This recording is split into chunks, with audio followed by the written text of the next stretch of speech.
And for the years upon years I've known you, this is the first conversation I've ever recorded, I promise. I was wondering if there was anything else on the internet with you and I, because it's been a while. It has. And as far as we're both aware, there is nothing. So, Okay. Do me a favor real quick, since I obviously know you know what you do, but just kind of tell everybody who you are and what your role is. My name is Aaron English. I'm a product solutions architect within the CSS, or Customer Support Services organization. My team builds tools and automations for technical support engineers to make our interactions with customers more seamless. So let me ask you this, because there's so much focus there's been a lot of focus within the podcast, I think just in the industry as a whole, about support and what that means. And everybody remembers a bad support experience, and it really is that bad. But I think one of the things that we don't look at is when a support engineer has a good or bad experience. And that's not something that's talked about as much as when you call somebody and you have a terrible experience. That's what you focus on. But when you talk about tools and automation, what are some of the things that you guys sit down and look at when you start to build these tools out the end goal is you improve the customer's experience, but how is that translating into what the engineer's experience is like in helping? That's a great question. So some of the tools and automations that we're working on, I'll give you an example. Things that people don't necessarily think of in automations. You're familiar when you call an 800 number and you see your call may be recorded for quality and assistance and purposes of training. Mm-hmm. But what does that really mean? Some of the tools that we're starting to work on, for example, are distress analytics, automations of being able to say, hey, is this conversation going well or not? Is someone happy or sad? Are they satisfied or unsatisfied? And being able to really map a customer journey through the first touch of when we first start talking to them, either in text format, in email format, on audio, and basically map that customer sentiment and their experience. Are they satisfied?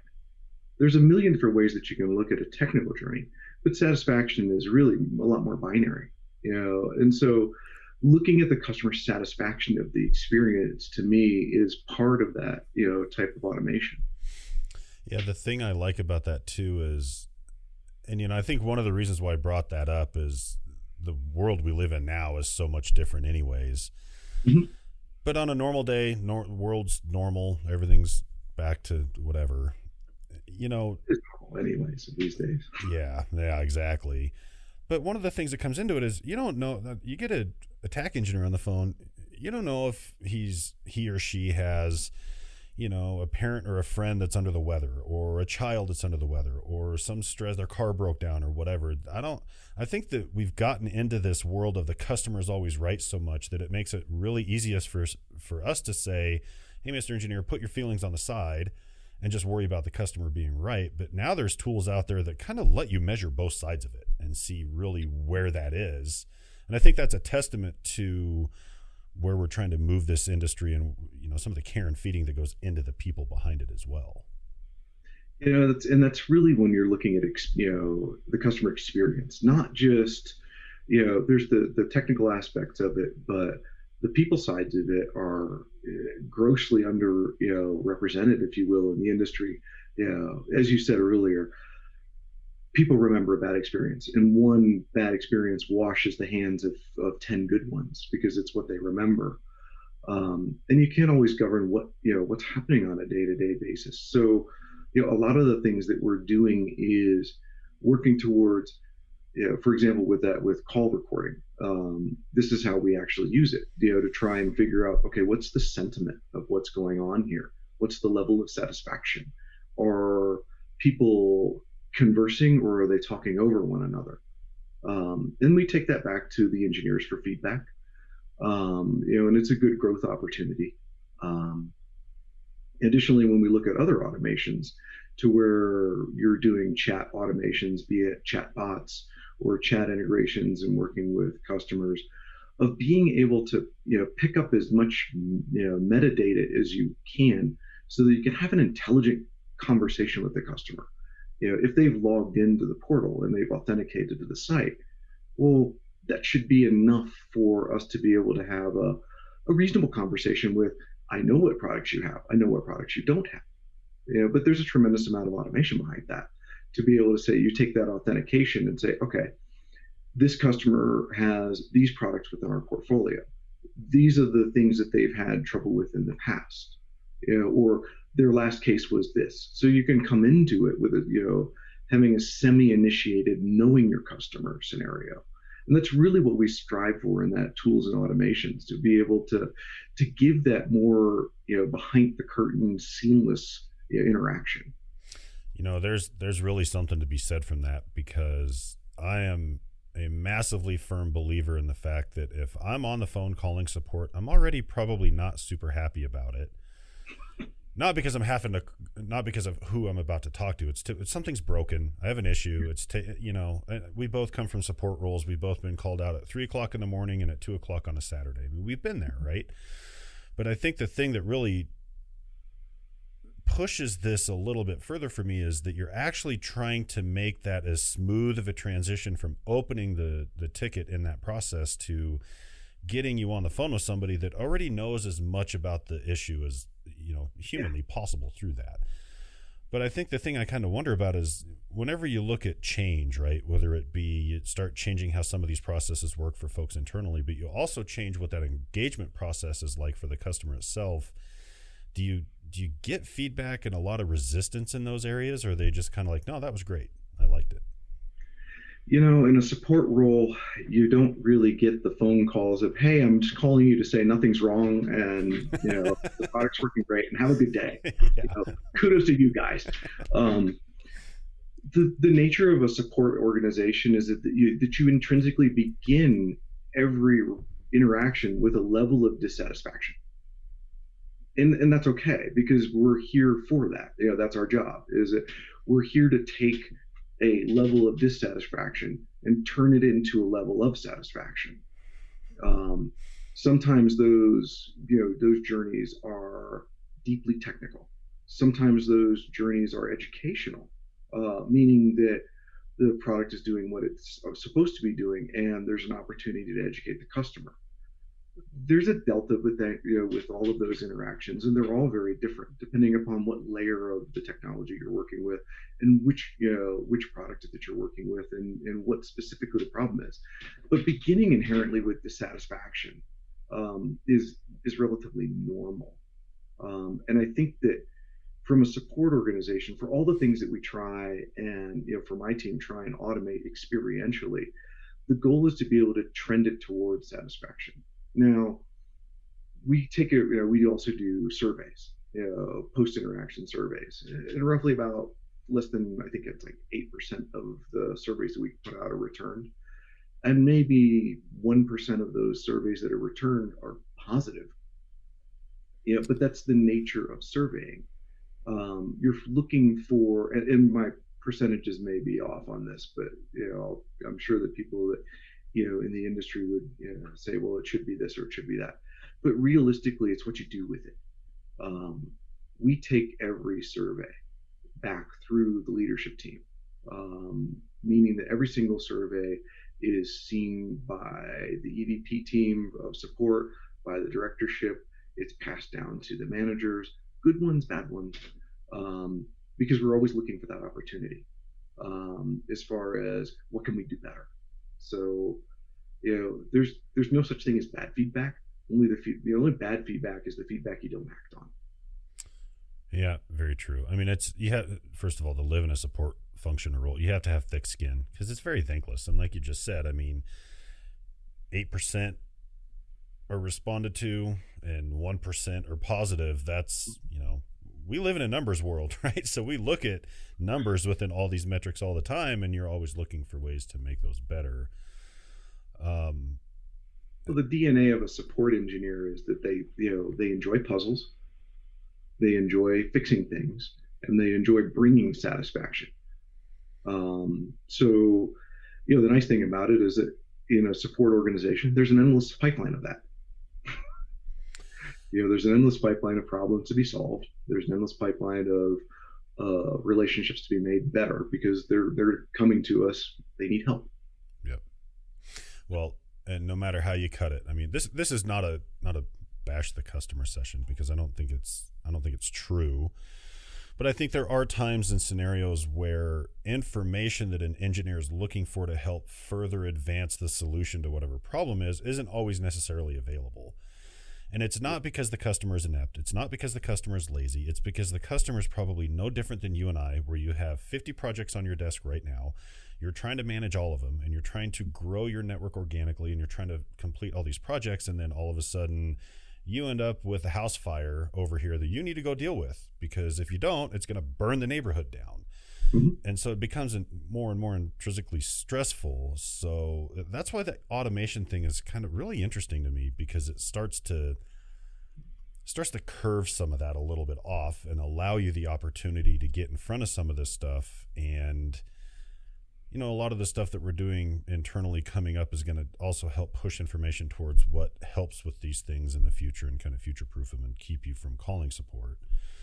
But it's really interesting. So when you look at different tools that you're looking at and things that you want to build and ways to improve this, does it just kind of magically pop up and somebody comes up with an idea, or do you kind of roadmap this stuff out and say, all right, well, we need to look at these different pieces and roll these functions out and then adjust them and change them accordingly as it goes?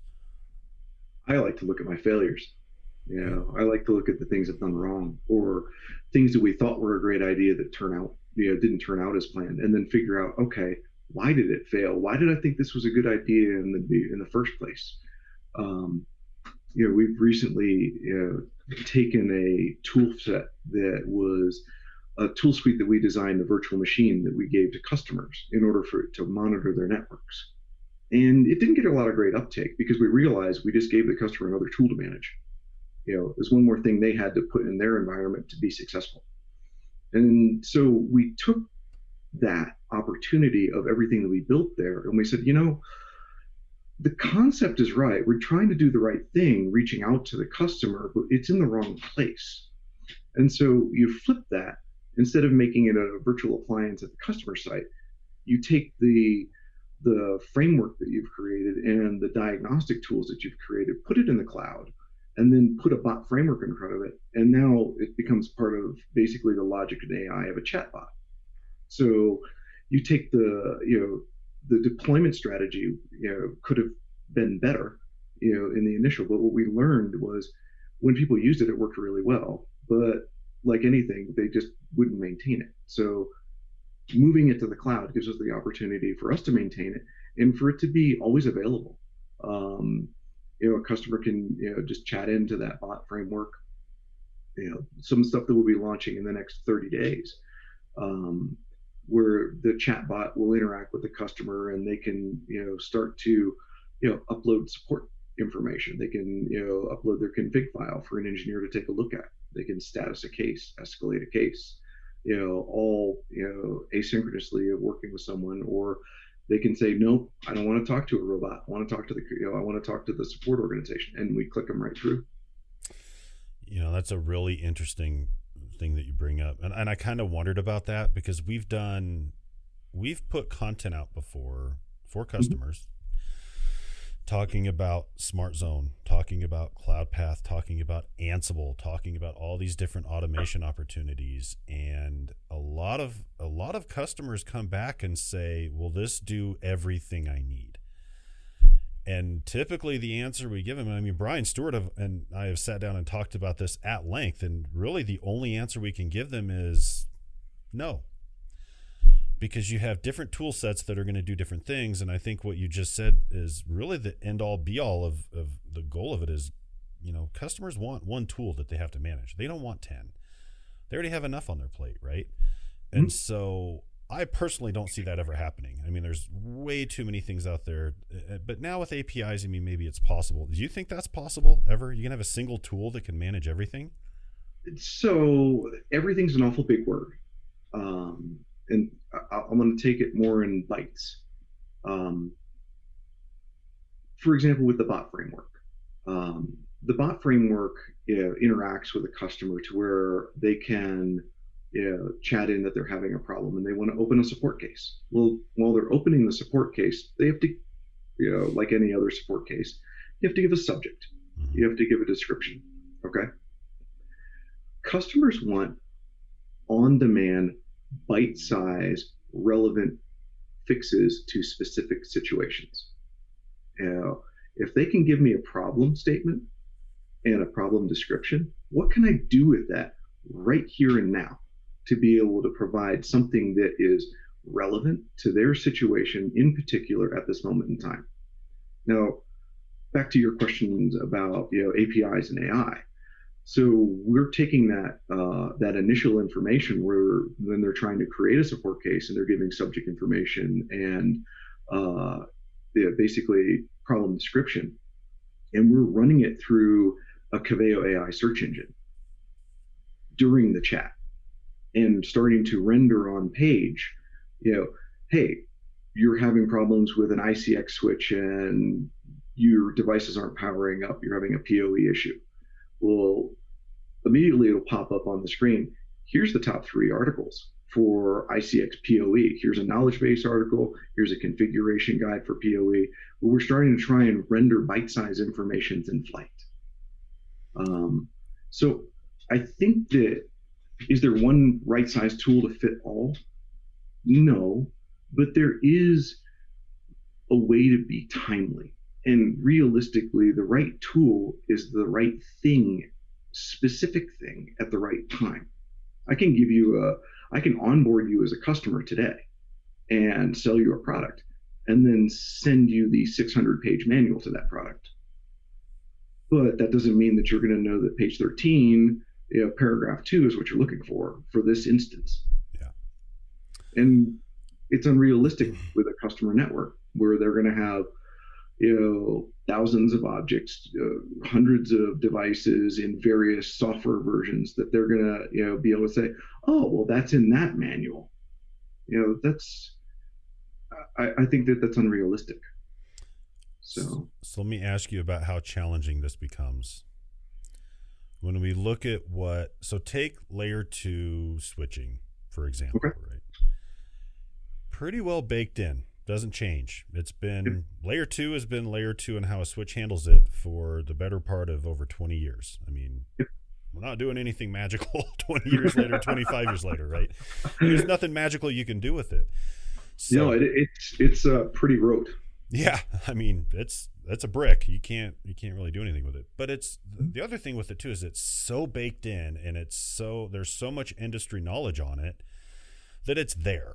But now you take something like Wi-Fi, right, which is continually changing, and you're bringing out different radio types and different 802.11 with it is changing all the time, and versions and iterations, and it's constantly moving.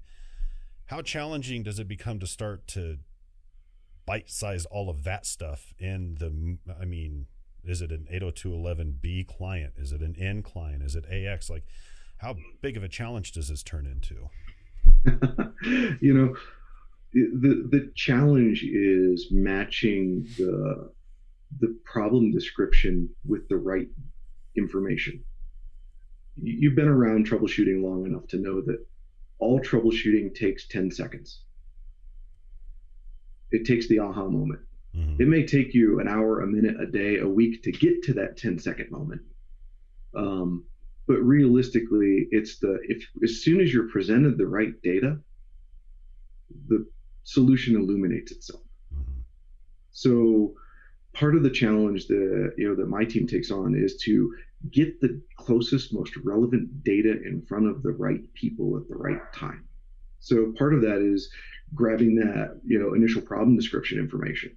When somebody logs in and they give me a serial number, well, it's like, okay, give me a serial number, give me a software version.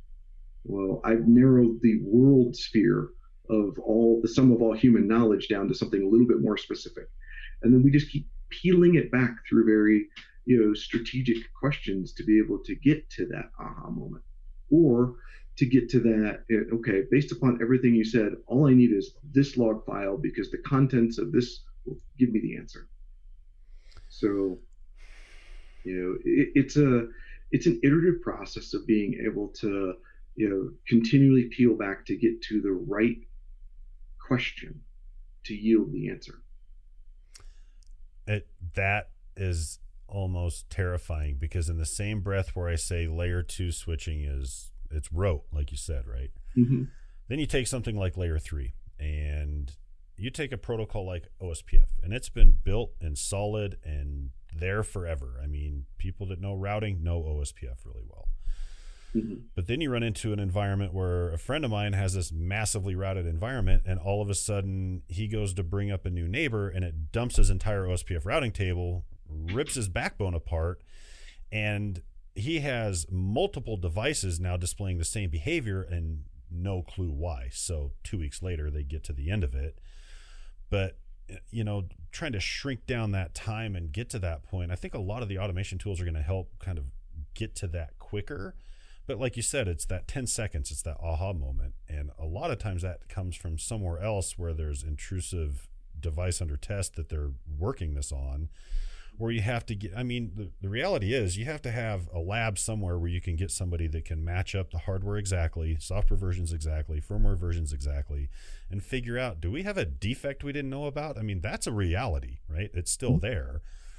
But having all these tools in place, to me, it takes all the minutia out of it. So we can start to get to the point of a lab environment with a device under test much quicker when you remove everything else out of it, that much quicker, right? Yeah, and the nice thing about case automations that we look at is that the support organization has labs for the purpose of recreating, and being able to grab a config from a customer's interaction with us and just pipe it, toss it up into the lab and say, okay, well, how does this really work? How does this really behave? These are real world config scenarios to where we can actually take a example of a working config in a customer environment and try and knit in all the other bits to see, okay, in this scenario, can we reproduce it? Is there something unique to their environment that's not represented? All right, so let me ask you the fun question. Okay. Let's say somebody shows up with Willy Wonka's golden ticket and hands it to you. It has unlimited budget, unlimited people, resources, hardware resources, anything you need, and says, I want you to go out and build the most perfected automation infrastructure that you can. How are you going? What's that? Oh, you broke up for a second. Go say that again.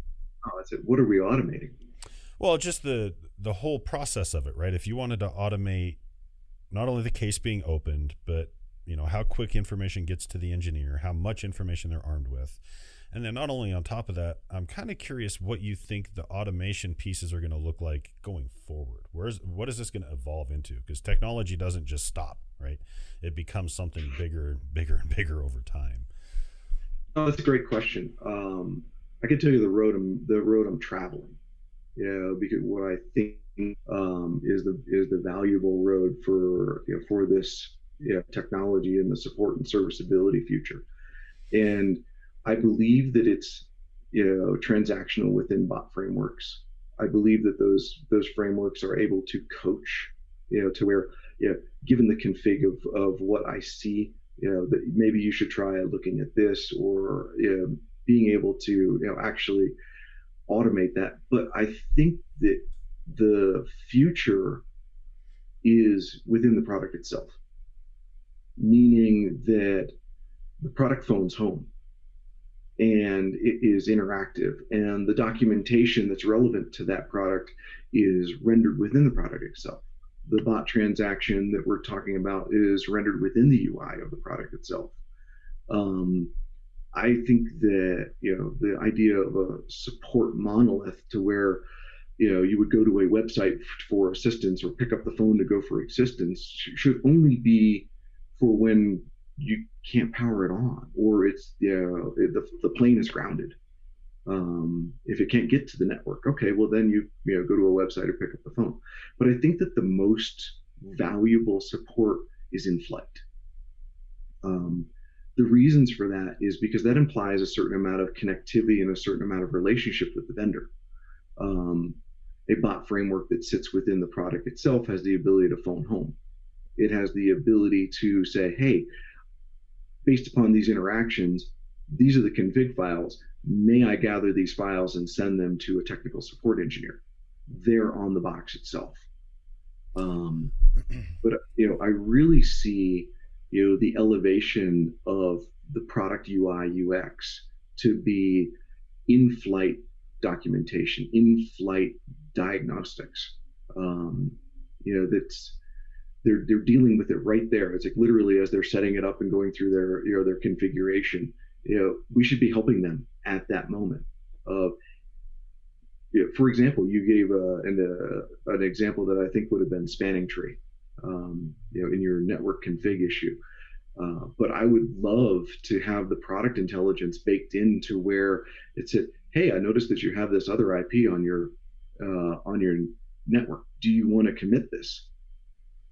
Before it happens, preemptively, prescriptively, and that's really the vision that I see Ruckus traveling, with some of the Ruckus Analytics products, some with the bot framework products, additionally with the cloud services products, but in-flight, prescriptive, bite-sized knowledge on demand while they're actually interacting with the product.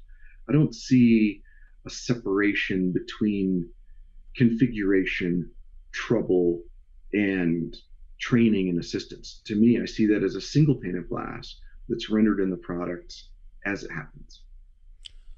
All right. So here's the other question with that. I have a theory on this, which I'm probably way off because I just pulled it out of thin air and it makes no sense. But okay, talking about products that are doing a phone home, right? All right. If I rewind my life 10, 15 years ago and I'm looking at, a routed and switched environment, the discussion of devices phoning home at that point was absolutely not, no way, no how, never happening. But over the course of that 15 years, and this is my theory, you start to see cloud take off and grow exponentially. So now you have these environments where cloud's a bigger thing, it's utilized, and people have moved infrastructures and their entire infrastructure of certain areas to it.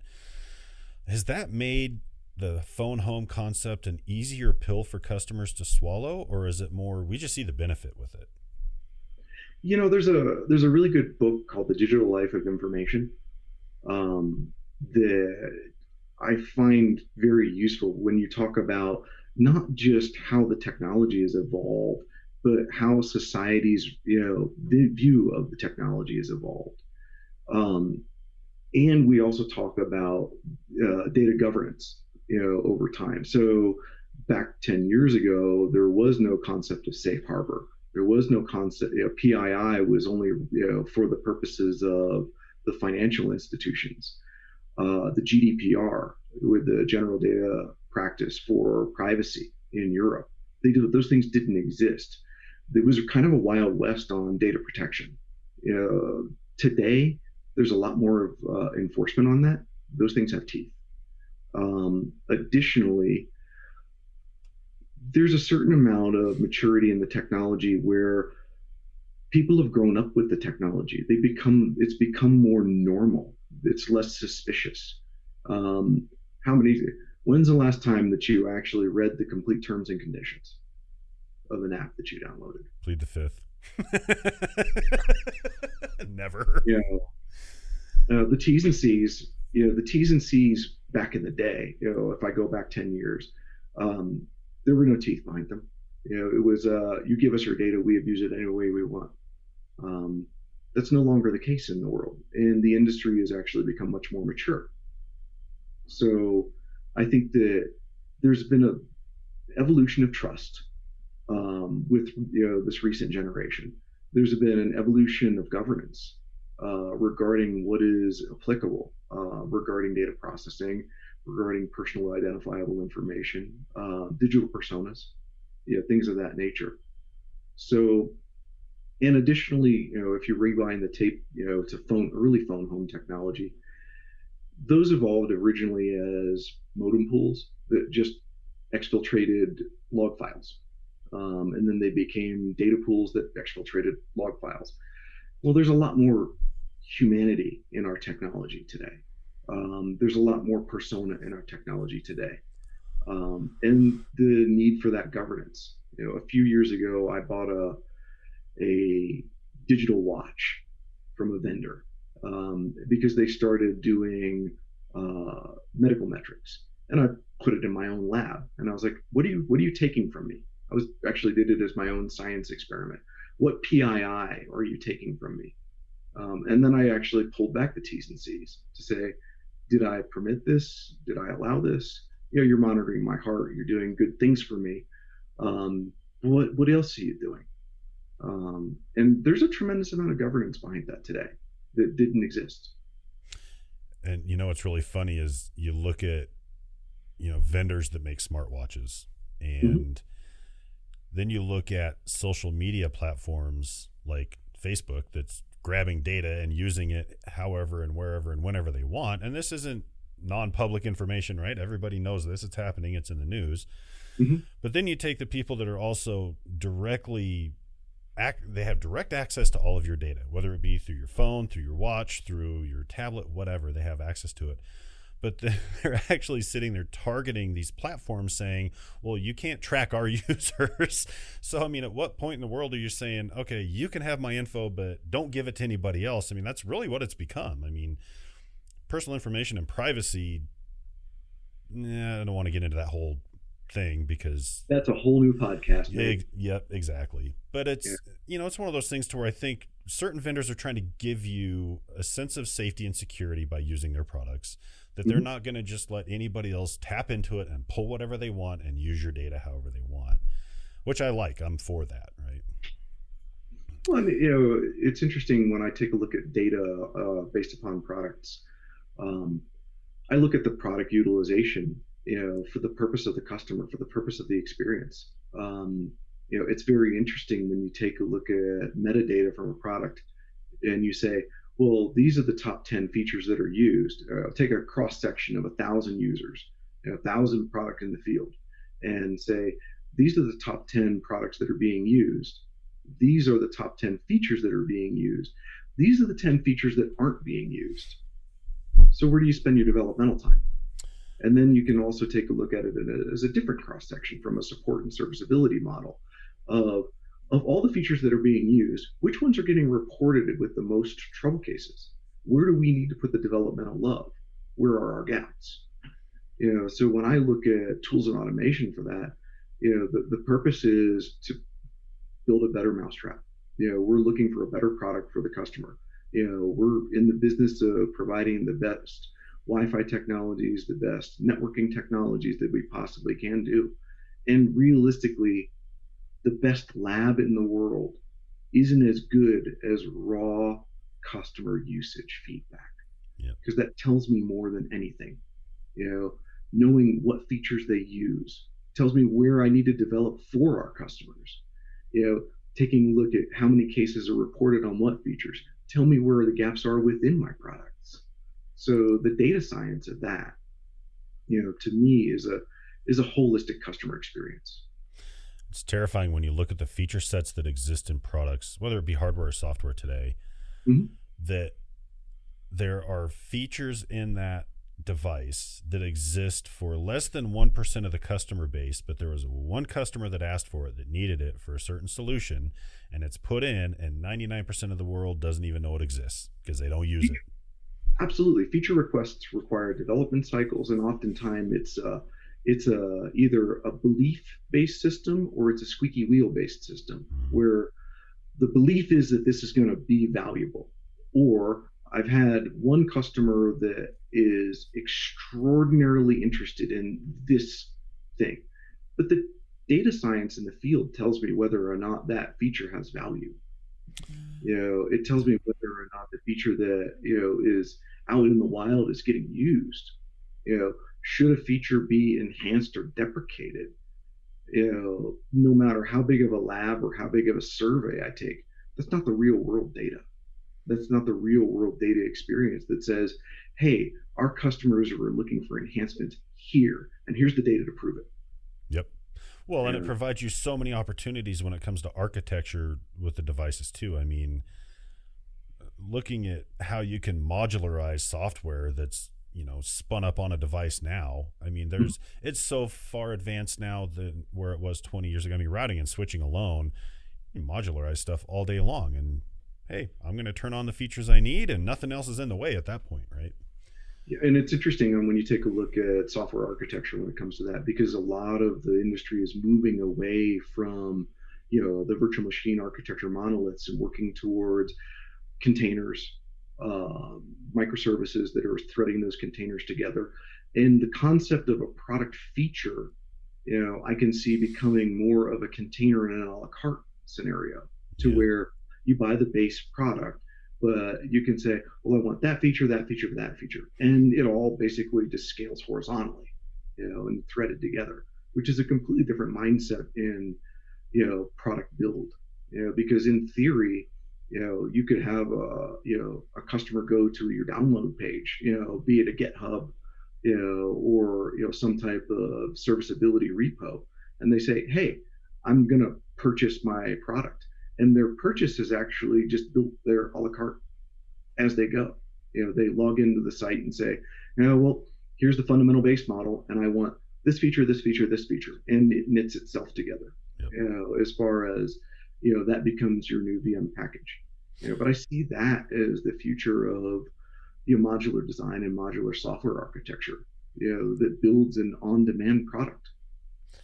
I've said this probably 150 times on this podcast, but it still blows my mind that we have all of these technology features or functions that are built for one purpose or another, and they evolve into something completely different and become this completely other animal. And it just blows my mind still to this day to see how some of that stuff is being put to use in the world. It's just insane. But isn't that the nature of technology? I mean, if you think about the developmental cycles, MVC, minimum viable, or MVP, minimum viable product, you build a thing, and then you figure out everything else that you can use it for. I mean, go to your garage and grab a flat-headed screwdriver, and tell me how many uses that has. I use them for everything but what they're intended, usually. Exactly. It's like, but if you took the original design, if anyone could ever find the original design specification for a flat-headed screwdriver, and then took a look at what else is it used for, but that's the nature of technology. Customers innovate as much as technologists do. Yeah. I would consider the guy that picks up the flathead screwdriver and uses it as a pry bar, as a chisel, to weed the garden, to turn that screw, to whatever. To me, that's innovation, customer innovation, and that's really no different than the product. Yep. Sometimes customers innovate our products faster than we innovate our products. Yeah. And this is how it's supposed to work, and we take note of that, and try and build it into something valuable or more valuable. Yeah. Well, and it shouldn't come as a shock to anybody. I mean, look at what happens with, I saw a video the other day. I was like, that's ingenious. But a guy this happens in the trades, right? Carpenters and plumbers and everybody have all these little tricks that they can do with things, to where they've got a 2x4 sitting here and a piece of MDF or whatever, and it's raised up higher than the 2x4, and they can't hold it down to get the screw in flush. So you screw a screw into the 2x4, you grab a claw hammer, hold onto it, and use that to push down on the plywood to get it flush, and then you screw into it, and you're done. And I was like, I can't imagine how many people are in that profession, in that environment, that don't do that, but saw something like that and like, oh my gosh, I'm going to use this forever. Yeah. I mean, and that's just, in-field innovation. Yeah. I see all kinds of opportunities to where you'll have a customer who's done a professional services engagement and deployed their network, and then you'll have a customer that didn't do a professional services engagement and they deployed their network, and they're two different worlds. They both probably work very well, and in some cases, there may be an additional innovate, and I'm just going to generically say, customer A may have an innovation that may be necessary or may be unnecessary, and customer B may have built it differently.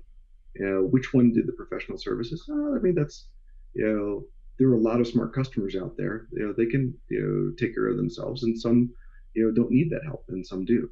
But Yeah. field innovation is key. Yep. It's what drives technology forward. Oh yeah. Yep. I hear you, Aaron. I hate to do this. I gotta go. Oh, it's all good, mate. I'm gonna be late.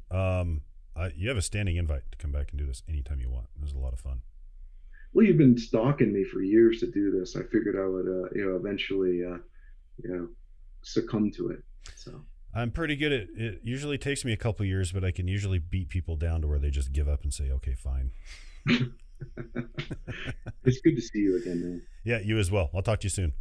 All righty. All right. Later. Thanks. See you, everybody.